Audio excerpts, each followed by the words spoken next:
out there, folks out there in YouTube land or wherever you are. My name is Vic Lancia. Came downtown and pretty much for about 120 days I worked mostly getting signatures for Cynthia McKinney. I am a member of the Green Party, the Green Party candidate for president, and her vice presidential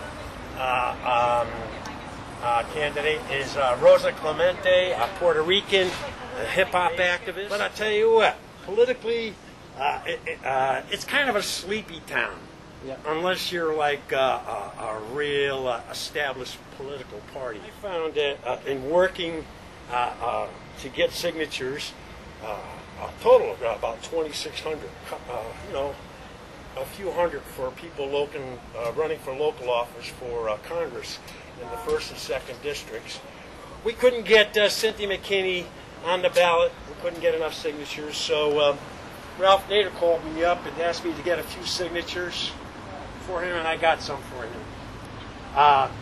And in my experience collecting signatures, I've done this before too, for a Green Party candidate for governor of Connecticut a couple of years ago, Cliff Thornton.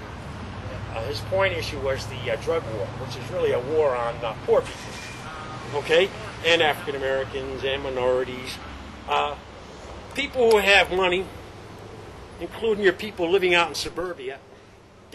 I think they're a bit too comfortable to be sophisticated enough to know what the hell is going on. And when I ran into people of low income and I started talking with them about health care and trying to find a decent job, especially young people trying to find a decent job, these people are more sophisticated politically in terms of what's really going on.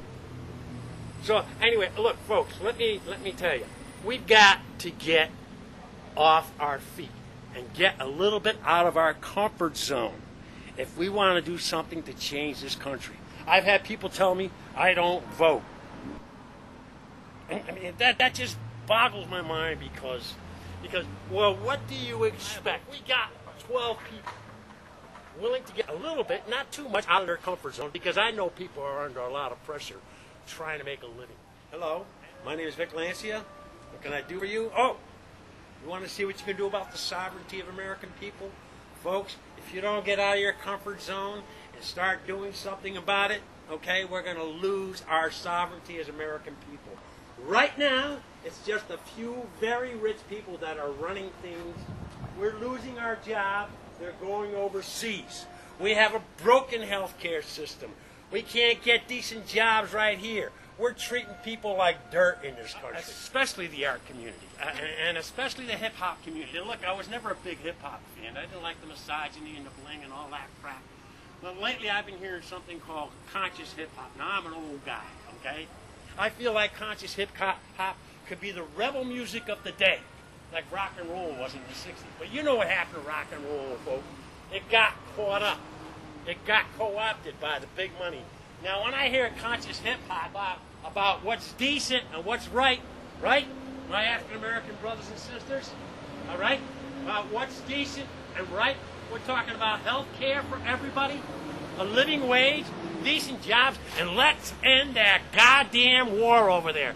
Trillions of dollars we're spending on that war, and yet we have a broken health care system. We got jobs that used to pay a decent wage, and they're sending them overseas. Okay, more and more of our jobs are going overseas. We are being third world, all right? We're going to be like the rest of the third world.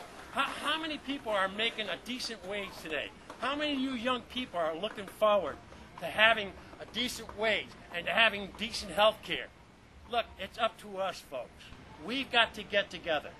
Okay? I hope we can get somebody in this town, preferably an African American or a woman. We got too many white people running things these days, folks, okay? White people are too complacent. We got to get our heads up out of our butts. Okay? Remember, when we look at the wealth that's been created today, that wealth was created in the 19th century by our African American brothers and sisters. Have they had their comeuppance? Okay? What about you working people whose parents came over from Europe, and they struggled to build unions so that we could all have a decent wage? In my lifetime, I was born in 1940. All right, my family did not do too well, but from 1945 until 1973, it was a great era in that America was able to develop a true middle class.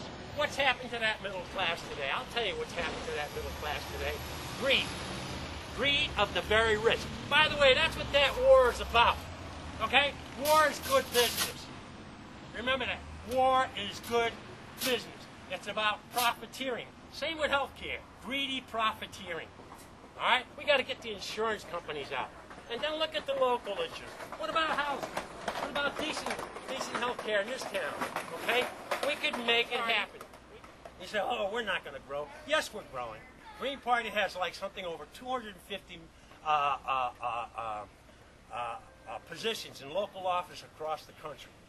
We keep on growing. Maybe by the time the next 4 years will come around, maybe we could have about 400 or 500 people in local office. Little by little, we will grow and we will become a viable party. But only if the people take things into their own hands. Remember, who is sovereign in this country? Sovereign. What do I mean by whose authority is government running this country? The authority of the people. That's you and me. Okay? And all we have to do, I like to give people a DAP. You know what it means? Dignity and pride. Remember, dignity and pride. You have a right to that dignity and pride. Stand up. Step up. Stand up for what's right and decent. But it ain't going to happen, folks, unless we get a little bit out of our comfort zone, such as it is, folks. I know many of you are struggling to find a decent job, but you could find some time for some political to work together. By the way, let me speak about our Christian brothers and sisters. I don't begrudge anybody their beliefs, but just remember, this country was created for believers and non-believers alike. And besides, we have to ask too, when you look at the New Testament and they say, who is our neighbor? Am I my brother's keeper? Okay? It's called dignity and pride, by the way. Okay? That's what I love that, you know. Take care. Sweet.